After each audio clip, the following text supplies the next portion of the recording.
Welcome back to the channel. I'm EasyP40. Today we are going over the best perks in Black Ops 3 Zombies. What are the best 4 perks that you can grab in a game of zombies? Well, it doesn't matter if you're playing Drak or Garad Crovey or Shadows of Evil, because you can just get Perkaholic on round 2 and just have all the perks available. Alright, I'll see you guys in 8 months.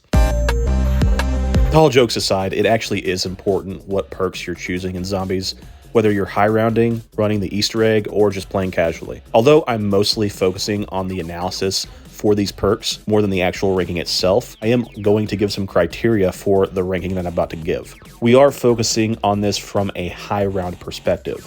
Easter egg and casual perspectives will be discussed a little bit in the ranking, but the ranking itself will be mostly for high rounding. But the overall analysis will also include Easter egg and casual standpoints. Effectiveness of these perks is important. However, it's also important to note just how effective they are on each map, because there are some perks that are really effective on a specific map, but there may be another map where it just will not be as necessary. This is mostly from a solo perspective. However, since Quick Revive has a different ability in solo than it does in co-op, I've decided to just rank each version. So there's going to be a total of 10 spots instead of 9. Everything will get a ranking out of 5. How effective is the perk on each map from 1 to 5? How good is it in the casual setting 1 to 5? Easter eggs, high rounds, everything's going to get a score from 1 to 5. And the overall score of each perk is going to be shown at the end of the analysis as well. Now, the main number for Easter eggs and casual, again, we're not going to worry about that. That's just going to be there in case you want to be a little bit more informed. The high round number is really what we're more after. And to just give some more context as to what each number means, getting a 1 means that it's not required on the map. Getting a 2 means if you've got an extra slot, then it's not bad to run, but it's not really that necessary. Getting a 3 means that it's a good option to run on the map. Getting a 4 means it's highly recommended. You probably ought to grab it as one of your first perks. Getting a 5 means you definitely need to get it every time you run on this map. I don't think I'll be giving out many 5s just because I want to be a little bit more strict with this. All right, let's go ahead and get right into it. Number 10, Deadshot Daquiri. So the purpose of Deadshot Daquiri is essentially to get easier headshots.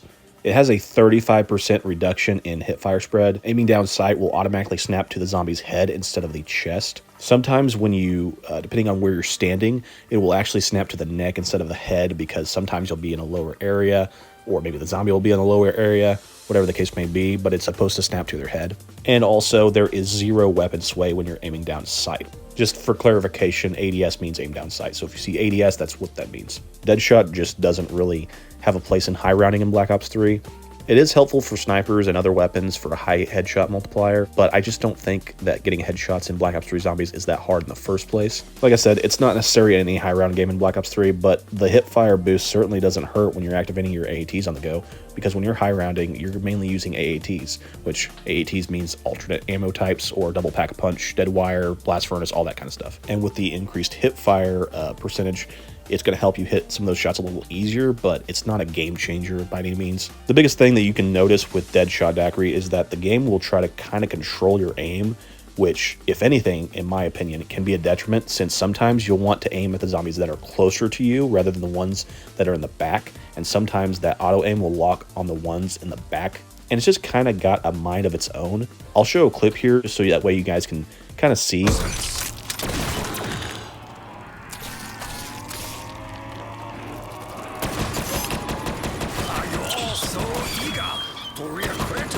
With death's embrace.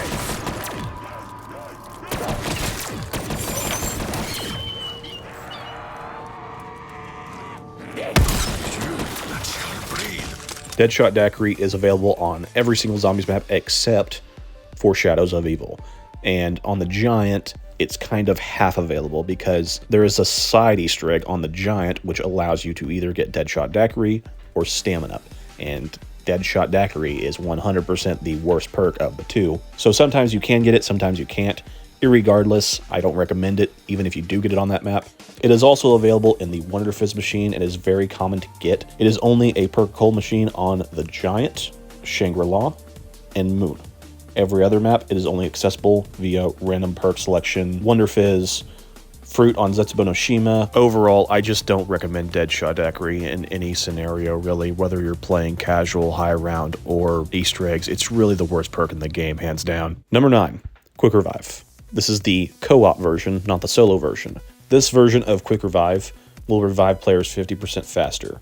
So instead of reviving players in 5 seconds, you'll revive them in 2.5 seconds. It's a really situational perk. Obviously, this is only a co-op perk. You're not going to have to experience this in solo. It's a completely different perk in solo. I mostly think this perk is extremely helpful in a game with friends or players that are not very experienced, but it can also come in clutch in Easter egg runs when you're in a boss fight and you've got a couple players going down and you don't really have the gobble gums like Phoenix Up to get them up, or maybe you're out of monkeys. This can really come in clutch. There's just so many substitutes in this game for Quick Revive. Monkey bombs, gobble gums, like I said, Phoenix Up, in plain sight. However, when you don't have all that stuff, some revives just straight up might not be possible without Quick Revive, especially if you don't have a shield on your back or if you don't have a Widow's Wine on you. Not saying this can't be helpful for co-op, it's just not going to be as helpful to the extent that other perks are going to be helpful. In terms of the overall score of Quick Revive, it's getting a very low score, obviously. At least it's a little bit higher than Deadshot. But the only reason that I gave it a 2 on the Giant is because of the limited perk selection on the Giant, which you might say, hey, why didn't Deadshot get that? Well, it's because this is better than Deadshot. But also, Deadshot's a 50-50 chance anyway. Quick Revive, regardless, is going to be the better option if you're playing a co-op game of the Giant. Every other map, I gave it a 1. I think it's just extremely situational, so I couldn't really give it a higher score. If you wanted to argue a little bit, you could put some 2s here and there, and I really wouldn't argue against you much. But I think it's more of an Easter egg type of perk rather than a high round type of perk. Because usually when you're doing high rounds in co-op, which isn't very common in the first place, most of the players there are rather experienced, and you've usually got a bunch of different things that you can use to revive your teammates if need be, other than just Quick Revive. Monkeys, gobble gums, all that kind of stuff like I said earlier. And usually the person who's going down is not the one who's got the wonder weapon, and the person that has the wonder weapon, usually if it's like an Apothicon Servant or a lightning bow or whatever, it can just cover you and you'll have plenty of time to get your res. Number 8. Electric Cherry, the most exclusive perk in this game, and it's available in 5 of the 14 maps available. Electric Cherry is only available via means of randomization. There isn't a perk cull machine in this game at all for Electric Cherry on any map, which is honestly kind of a shame since it's a very helpful perk.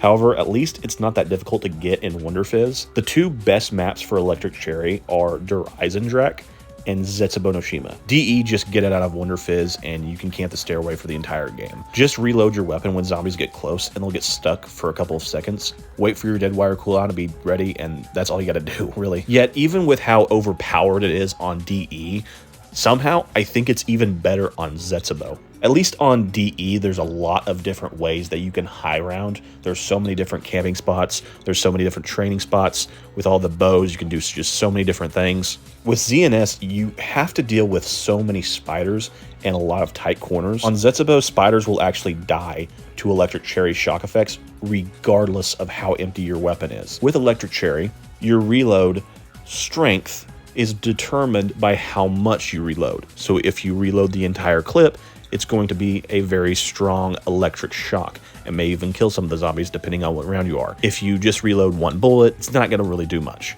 However, with spiders on ZNS, it's going to kill them regardless. This is incredibly useful on ZNS because most of the ways that people die is from the spiders. They are very, very annoying on this map and they get in the way constantly. Their movement pattern is also really inconsistent and really unpredictable, and Widow's Wine doesn't really affect them, and shooting them isn't always the best course of action because they're just so low to the ground and they can kind of be a distraction from the actual zombies themselves, which then leads to dangerous situations and then you getting trapped and all that kind of stuff. Not to mention they are constantly spawning in. It's not like you're going to deal with 1 or 2. You're going to be dealing with them quite a bit. My biggest complaint about it on Zetsubo is there is no Wonder Fizz machine on Zetsubo no Shima. You have fruit plants instead, which means you have to become a gardener, then you got to go back every round, and you got to water your plants, and then you might get a fruit plant. And then when you do get a fruit plant, you might get a free perk. And then when you do get a free perk, you might not even get Electric Cherry. Sick. So now we got 2 options. We either, one, do the Easter egg and just get Electric Cherry automatically. Yeah, that's a great idea. Let me spend more time setting up for a high rounding game that's already going to take 30 years to complete. We can either do that, or we can be a gobblegum merchant. We can run to the dark side and use that delicious perkaholic. No, I'm not gonna. Anyways, once you finally graduate from medical school and complete the setup, your best bet is just training in the skull room and just reload every time a spider gets close to you. It's also important to make sure that you don't spam your reload, since you really never know when you're gonna need that shock charge. Also note that Electric Cherry is limited to how much it can be spammed. You can activate it up to 4 times in a very short period of time. If you continuously reload 4 times without a 3-second delayed window in between any of the reloads, the electric shock will not activate. Once you've gone without reloading for 3 seconds, then you'll be good to go again. Not saying that Electric Cherry can't be useful on the other 3 maps, but Rev and Origins are just really camp heavy with the super overpowered wonder weapons, and Garad Crovy is just really weird with the high round strat, with the constant shield breaking, and it's just a weird high round. It really is a shame that Electric Cherry isn't on more maps, because I think it could have been a little bit higher had it been on more maps like Verrucht and Shangri-La, since they're just really tight and really crowded. And while it could have had potential to get a higher score because of that, I can't play the what if game. I have to work with what we've got. And what we've got is Electric Cherry being on 5 of the 14 maps instead of more. It's not losing points because it's not on those maps. It's just not gaining more points from being on maps that it could potentially be very beneficial on. But to be honest, it is a very underrated perk, and I honestly think there's some strategies out there that still have not been found where Electric Cherry can be extremely helpful. I would not be surprised if a couple years down the line we look back in this, we go, man, Electric Cherry is just such a clutch perk. I would try to experiment a little bit more with this if you haven't.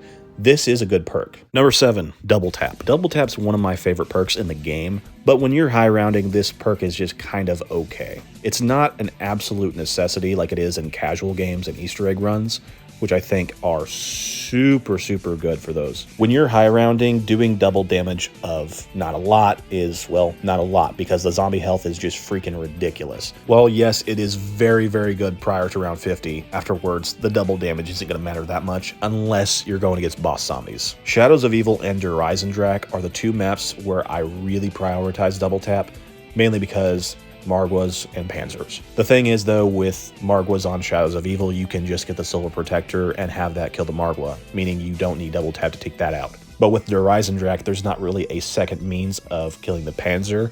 I mean, you could get the bows, but honestly, I think it's just best to grab a 205 Brecci or a KRM off the wall and take it out with Death Ray. And while Black Ops 3 in general is littered with boss zombies all across, Zetsubo, you can just use the KT4 and the Skull. Gorod has the Mark III and the Shield, and those boss zombies aren't really that tanky. Revelations, you've got the Thunder Gun and the Shield, so you really don't need double tap there. Origins, you've got the Mark II and the Boom Hilda, neither of which are increased damage-wise by double tap 2.0. And on Shangri-La and Moon, you just need to use AATs on those special zombies, which I don't even know if I would consider them boss zombies. They're more special zombies, but they really aren't that hard to kill. Another important feature with double tap is that each alternate ammo type has a percentage of chance when it'll activate.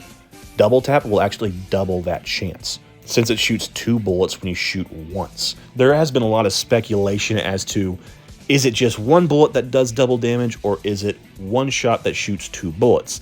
It is actually 1 shot that shoots 2 bullets. And if you want to see, here's some footage. Even with aiming down sight, you can still see that 2 bullets are hitting the wall. Again, I strongly recommend using this in casual games and Easter egg runs. I cannot stress that enough. It's a perk machine on pretty much every single map, aside from Origins and Ascension. I think those are the only 2 that don't have, oh, and Nocturne Totem, obviously. But even then, if it doesn't have a perk hole machine, it's actually really easy to get out of Wonder Fizz. However, when you're high rounding, I just think there's a lot of other better options out there, and that's why it falls at number 7. Number 6. Speed Cola. All right, get me the heck out of here. Quite a good perk, although I will say it's probably on the same level of double tap, where it's just kind of one of those perks that it can be good, but there's just better options out there. In a casual setting, this is also one of the better perks for sure, especially when you're camping. However, when you're high rounding, which is primarily how we're ranking these, it is a major convenience of a perk rather than a necessity on every single map in this game, aside from Moon. On Moon, this is definitely one of the best perks to have due to the increased hacker speed. If you don't know what that is, basically the hacker can be used to get max ammos. It's also needed to reset the excavators, which are a part of the map that will tear stuff up, make it to where you will lose oxygen in certain rooms. It's a necessity to have the hacker. And basically what Speed Cola will do is it will make it to where hacking stuff will take much less time. And obviously on top of that, you have the faster reload speed, which is what Speed Cola is notorious for. I think the biggest thing with Speed Cola in this game is I just don't think it's as good as it was in previous iterations of Zombies, mainly because with the attachments that are added, specifically fast mags, that already cuts down your reload 50%, which is what Speed Cola does, so it's just 2 of those. Now, it helps a lot on Wonder Weapons, but most of the Wonder Weapons don't really reload that slow, and even the ones that do, like the Wonder Waff and the KT4, they have reload cancels. And again, with training being the main strategy for high rounding, you're going to have plenty of time to reload. And not only that, but this is the first game in the series that really allowed you to reload while sprinting, which is another reason why it's not as much of a necessity in this game as it was in the previous games. Not only that, but the main way of high rounding is with AATs. They all have a cooldown, and the fastest cooldown in this game is Deadwire at 5 seconds. All of the other AATs take 10, 15, even 20 seconds. The only weapons that take 5 seconds or longer to reload are LMGs without fast mags. And I don't think anybody's going to use an LMG without fast mags to high round train. I just don't see that happening. Most of the time you're using an SMG, maybe assault rifle or shotgun. All of those don't take very long to reload, especially with fast mags. Not only that, but if you're camping for high rounds, which I do think that Speed Cola is better for camping than it is training, most of the stuff will just cover you while you reload. The Ice Staff only takes a couple seconds to reload, and a Charge Shot will cover you for much longer than that. The Apothicon Servant, you're also fine, especially if you're on Revelations and you've got the upgraded version. And the Stormbow doesn't even need to be reloaded, so I don't know why you would need Speed Cola on some of these maps. It is a very helpful perk. I'm not saying it's not. It's a good option, but I don't think it's anything more than that. And to be honest with you, I prefer double tap for the most part, but I think for more scenarios in Zombies, I think Speed Cola takes a slight advantage in the high round area, but in casual, co-op, and Easter egg runs, I think double tap is the better perk of the 2. To further go into detail on this whole double tap versus Speed Cola thing, what I did was I made a chart to kind of compare the two. If you're using AATs more, then double tap is going to be more effective. But if you're using Wonder Weapons more, Speed Cola is going to be more effective. This chart kind of represents what you'll prioritize depending on what map you're playing, because some maps really prioritize the Wonder Weapon or Wonder Weapons, while other maps, the Wonder Weapon may not be the best choice, and you may want to run more AATs than Wonder Weapons. This kind of gives you an idea of how important each perk is on these maps with Speed Cola and double tap. Obviously on the right side you see Revelations all the way at the top right. You don't really need double tap when you've got a Thunder Gun and an upgraded Apothicon Servant. Same with something like Moon. Moon, obviously Speed Cola is very effective. Not saying double tap can be effective on some of these maps like Shangri-La or Ascension or Kino even, but with the Thunder Gun spam happening so much, Speed Cola may come in handy more than double tap. I think if you take Bullet Boost into consideration for Noct, Verrucht, and Shinonuma, they all move much more to the left, but I don't know if they all fall under the double tap category or the Speed Cola category. It would be really close.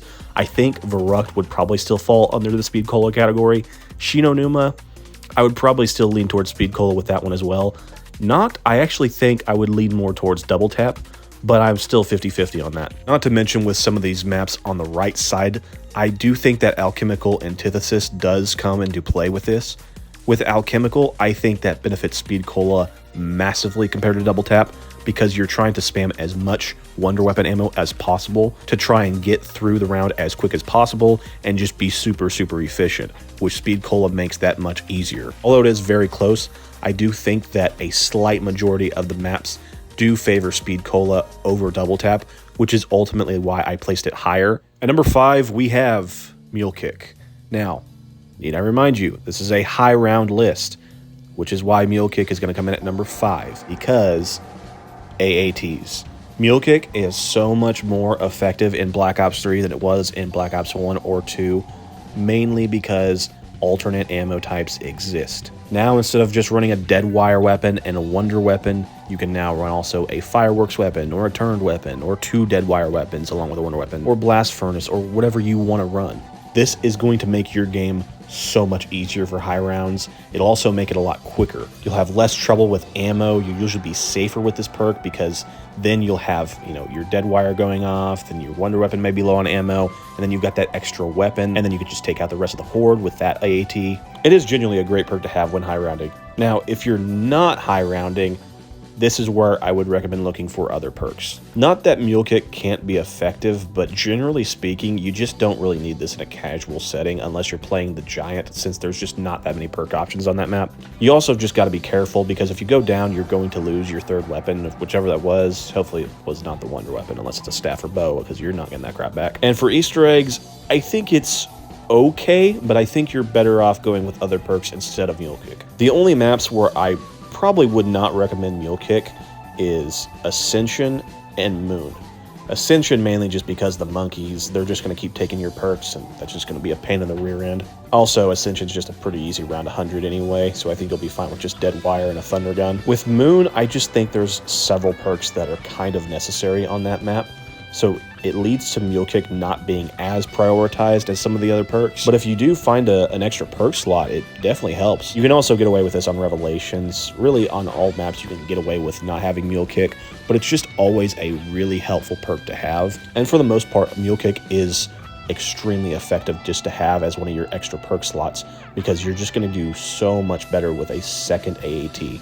Or if you're not running a wonder weapon, having 3 AATs is gnarly. I know Mule Kick is not everyone's favorite perk and it usually gets kind of dogged on, but in this game, it's definitely worth having when you're high rounding. All right, time for the million-dollar question. Which weapon am I losing with Mule Kick? So I've ran several tests on this. I've run 7 tests in solo and 5 tests in co-op. And while I did have a little bit of inconsistency here and there with the tests, for the most part, I do know how Mule Kick works, especially in solo. So basically, each weapon has its own slot. You'll have slot 1, which is your starting pistol. Then the first gun you buy, which is slot 2. Then when you get a Mule Kick weapon, when you buy Mule Kick, get your third weapon, that third slot will be the Mule Kick slot. Let's say you go down, the third slot will be lost. You'll be with slot 1 and slot 2. Now, if you go back and buy Mule Kick again, then go buy your third weapon again, that third weapon and the second weapon, those 2 slots will actually swap. So now the second slot will be the one that you lose the next time you go down. I don't know why that is, but weapon slot 2 will swap with weapon slot 3, and that will be the one that you lose. After that, everything should be pretty much normal. The third slot should be the one that you lose for the remainder of the game.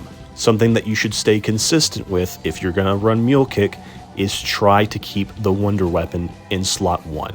If you keep it in slot 1, you are guaranteed to never lose it. You will never lose slot 1. With co-op, I did have a few inconsistencies here and there, and I still do not know for sure exactly why, but if you are gonna run Mule Kick in co-op, which I don't really recommend that you do, again, I would strongly recommend running the wonder weapon as your first weapon slot, just so that way you definitely will not lose it. Because if you have wall weapons with dead wire and fireworks and all that as your second and third weapon, you can just go rebuy them off the wall when you go down. If you are able to remember what slot 1 is, just switch your weapons twice. That is your third weapon. That's the Mule Kick weapon that you'll lose if you down. And like I said, this should be consistent for solo. Co-op, however, I had more inconsistencies, but it should work somewhat similar. If you've gone down several times and then you start buying Mule Kick, I think you should lose the third weapon every single time. Don't quote me on that, that's not 100% certain, but I am mostly confident that's how it works. That's going to be your best bet when running Mule Kick, honestly. If you've got questions regarding that, comment down below, we can discuss it a little bit. Number 4. Widow's Wine. So with Widow's Wine, I used to believe that this was the second best perk in the game by far, and could even challenge the number 1 spot. However, the more Black Ops 3 that I have played in the last couple of years or so, the more I've understood that it's just not as necessary to high rounding than I had originally thought. I'll go over the pros first. This perk is an absolute lifesaver.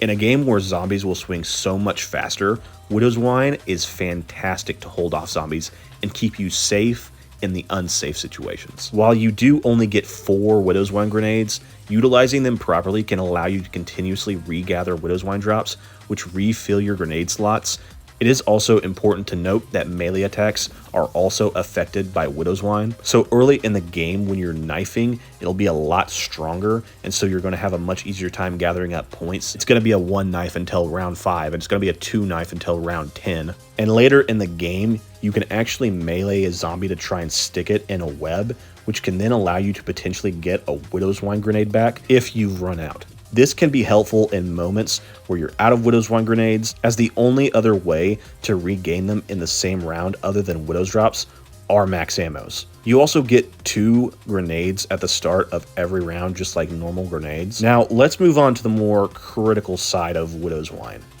It's just not a great fit on some of the maps and some of the strategies on these maps. On most maps, I strongly recommend Widow's Wine. It is a fantastic perk for the most part, but for some of the Chronicles maps, without a shield and with some of the maps being really close quarters, Widow's Wine does get exposed. Sometimes it's just kind of unavoidable to take 1 or 2 swipes. That's just part of the game. And when that happens, your Widow's Wine grenades will run out super quickly. The reason it works better on maps like Ascension and Moon, even though they don't have shields, is that those maps are better built for a perk like Widow's Wine, especially considering that they have wonder weapons like the Thunder Gun and the Wave Gun, so you can get your Widow's Wine grenades back super quickly.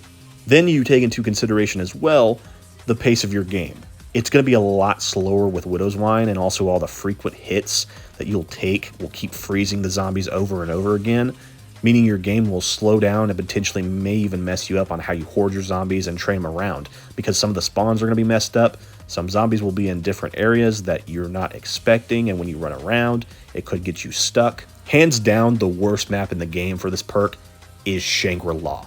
On Shangri-La, you are using the JGB, so Widow's Wine is not going to do you any good. Not to mention, you're going to get hit like a freaking maniac on this map, and you're going to lose all your grenades in 2 seconds. I wouldn't recommend running Widow's Wine for high rounding on Verrucht, Shinonuma, or Shangri-La. You can get away with it on Nock because it has the Thunder Gun and it has a little bit more room, but Verrucht and Shang are just too close quarters, and Shinonuma has you using all the traps, and it can be helpful for something like going to round 50, but if you're going to round 100, you're just going to run out your grenades way too quickly. I know there is some criticism to go around with Widow's Wine, but generally speaking, Widow's Wine is still an excellent perk that I do recommend getting most of the time. I'll quickly go over each map. Shadows, I recommend running it unless you're running that waterfront strat where you keep the doors closed. That's the fastest strat on the map. If you run that, I don't think Widow's is the greatest thing to run. I think you can run some other perks that'll be better fit for that. The Giant does not feature Widow's Wine. DE Staircase doesn't necessarily require it, but it can help if you do get it. If you're training with the Wolf Bow or the Fire Bow, then it is worth getting and it'll be really helpful, assuming you hit the lottery that is Wonder Fizz. Because, unlike Electric Cherry, Widow's Wine is most definitely not easy to get from Wonder Fizz. There are a couple of maps that feature Widow's Wine perk cold machines: Shadows, Revelations, Ascension, Shangri-La, and Moon. Oh, and Zetsubo, I forgot about that. Every other map you have to get out of Wonder Fizz, which on Chronicles maps, admittedly, is not that bad. But dude, DE and Go Rod are legit casinos when it comes to getting Widow's Wine. It takes so freaking long to get Widow's Wine out of those Wonder Fizz machines on those maps. I've had games where I'll spend over 150k and I still cannot get Widow's Wine, which at least isn't too bad for DE, since the best strat really doesn't require it unless you're training, which I'll be honest, most of the time I do prefer to train on. But Go Rod, however, your best bet is to get Widow's Wine, and no, we are not going to be a gobblegum fiend. Go Rod gives players a permanent perkaholic if they beat the Easter egg in under an hour and 15 minutes, meaning you'll have all the perks for the rest of the game until you go down, which when you do go down, you'll lose Quick Revive. When you lose Quick Revive, all you gotta do is go buy it. If you've run out of it from the perk cold machine, then you just gotta go back to Wonder Fizz and you'll automatically get it because there's no other options. You have all the other 8 perks. And you will be able to do that for the remainder of the game. You will have unlimited Quick Revives. So just like Zetsubo with Electric Cherry, your best bet for high rounding on Go Rod is completing the Easter egg so you can get Widow's Wine. Who in Lenin's name are you? Are you...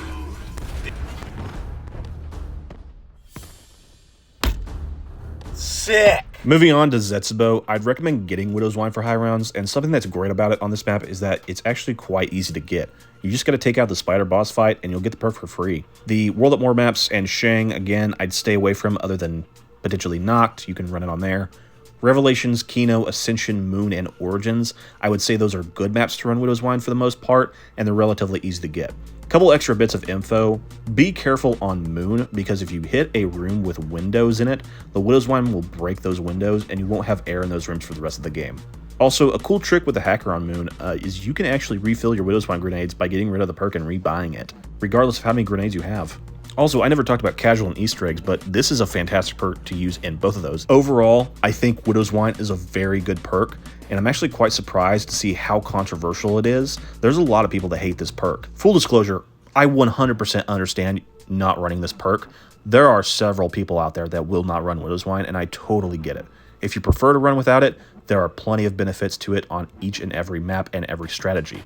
But if you do run it, you'll notice that you'll be a lot safer with it than you will without it. I don't think Widow's Wine is one side of the spectrum or the other side. I don't think it's debatably the best perk in this game or one of the worst. I think there are maps and strategies where it's very good on, and then I think there are strategies where it just genuinely will not work well at all. It really is kind of a hit and miss perk, but for the most part, it hits more than it misses. Number 3, Quick Revive. This is the solo version of Quick Revive.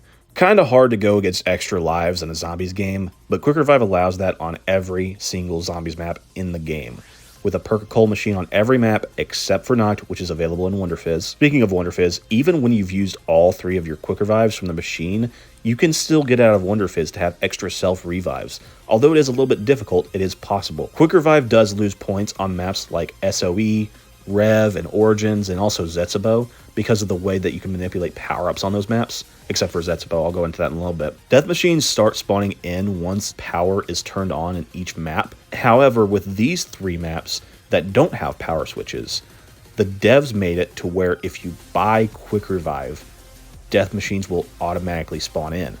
Or on Origins case, having the generators on will also spawn at death machines. So buying Quick Revive may actually not be the move when high grounding on these maps. And on Zetsubo, you have the Imprint, which Quick Revive is not a bad perk to grab on Zetsubo, but if you have the Imprint, you don't really need Quick Revive.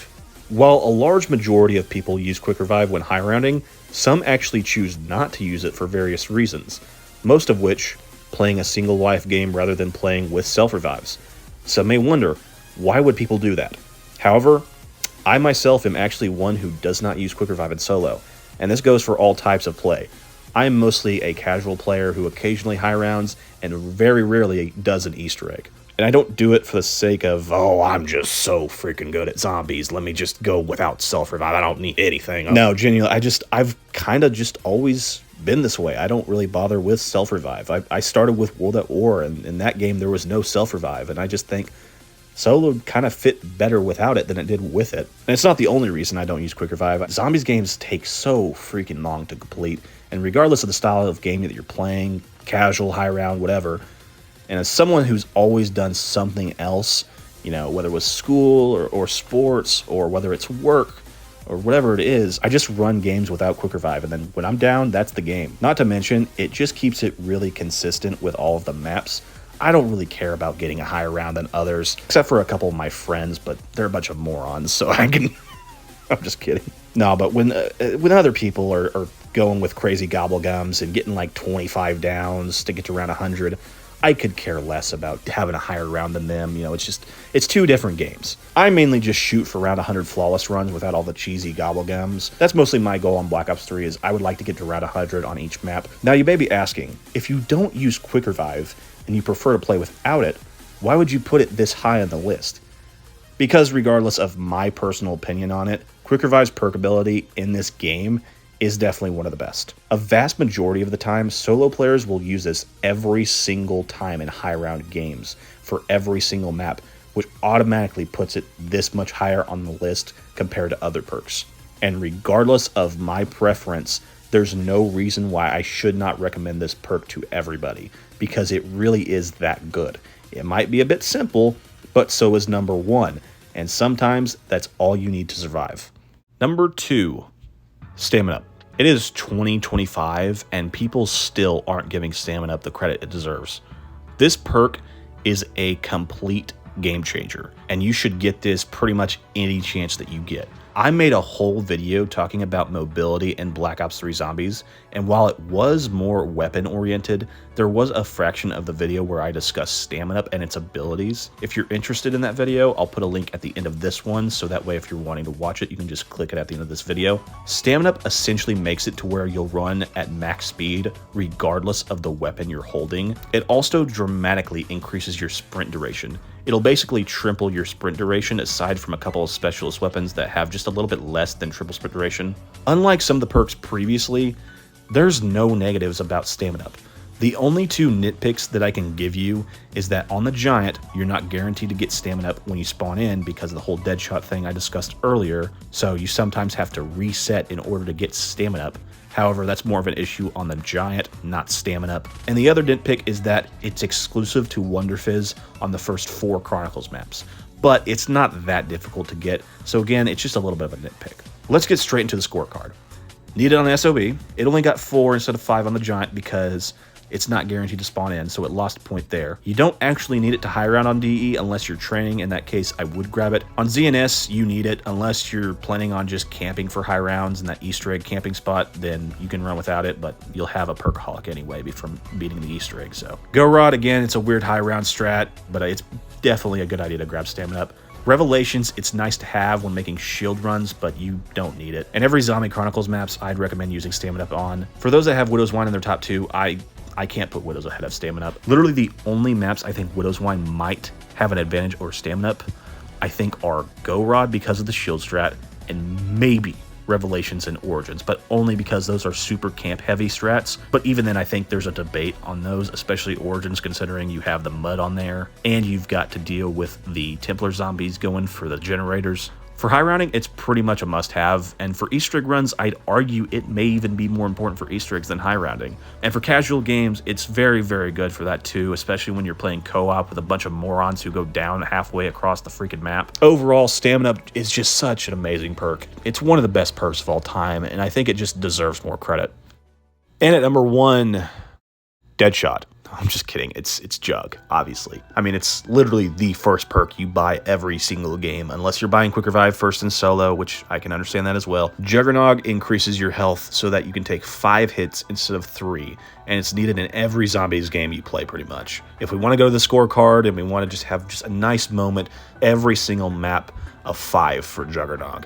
Every single mode's getting a 5 also. There's just not really a reason not to put this at number 1. Let's not overthink this. Something I also forgot to mention with Stamin-Up and Juggernog. Both Stamin-Up and Juggernog will actually allow you to swim for longer periods of time in Zetsubo no Shima. So if you get those 2 perks as well as a gas mask, you'll be able to stay underwater for much longer. Just a little bit of a tip, but obviously it's just a single map, but it is nice to have on that map. Thanks for watching my Bo3 perk analysis. If you have questions regarding anything, just let me know. I'll try to get back to you with anything you need help on. If you need help with perks or weapons or whatever, just let me know. I'll try to help you where I can. Discord link below if you want to join.